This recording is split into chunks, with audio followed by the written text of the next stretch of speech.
Hey everyone, in today's tutorial, I'm going to walk you through how to use the Smart Sharpen filter in Photoshop. If you've ever had an image that looked just a bit too blurry or lacked crisp details, this powerful tool can really make a difference.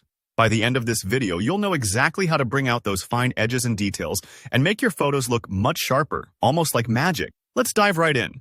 First things first, we need to open up Photoshop. So go ahead and launch it if you haven't already. Photoshop is the main workspace where all this editing happens, so it's important to start here. If you're new to Photoshop, just find the app icon on your desktop or in your Applications folder and double-click to open it up. It should load pretty quickly, but sometimes if you have a lot of other windows open, it might take a moment. So don't worry if you need to wait a little. Now, once Photoshop's open, our next step is to bring in the blurry image you want to sharpen. Just click on File up at the top left, then select Open, and find your image. Maybe it's a photo you took on your phone of your dog running around in the yard, or maybe it's a snapshot from your last vacation where things looked a bit soft. Whatever the case, go ahead and open that file. When your image pops up in the workspace, take a second to notice how blurry it is. That's the before. And soon, we'll make it shine. With your blurry photo loaded, it's time to get into the fun part. Sharpening. At the very top of Photoshop, you'll see the menu bar. Move your mouse over to Filter. It's right between Image and 3D. Clicking on Filter will drop down a menu with lots of options. But don't let that overwhelm you. For sharpening, we want the Smart Sharpen feature, which does a much better job than the basics.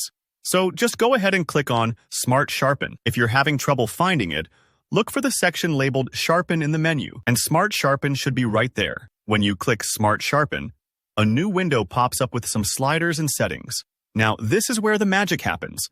The Smart Sharpen filter isn't just a blunt tool. It's super customizable, letting you adjust the amount and radius to really fine-tune your results. I like to start with a moderate amount, then bump it up or down based on how the image looks. If you drag the amount slider, you'll see the image get crisper. The radius affects how thick the sharpening effect is. A small radius works for little details, while a higher radius sharpens bigger areas. Don't be afraid to experiment a bit. If the preview looks too harsh or too soft, you can always change the settings until the image feels just right. There are also some options for reducing noise and correcting lens blur, which are super handy if your image isn't just blurry but also a bit grainy. Think of it like tuning a radio. You want to sharpen without adding static. Once you're happy with the result, just click OK to apply the filter. You'll see your image instantly update with those details popping out. Sometimes the difference is subtle, but in most cases the photo looks much clearer and more professional. And that's it. You've just transformed a blurry image using Photoshop's Smart Sharpen filter. If you found this helpful, don't forget to hit that like button. Drop a comment below if you have any questions or want advice on sharpening different types of images, and subscribe for more straightforward Photoshop tutorials like this one. Thanks for watching, and I'll see you in the next video.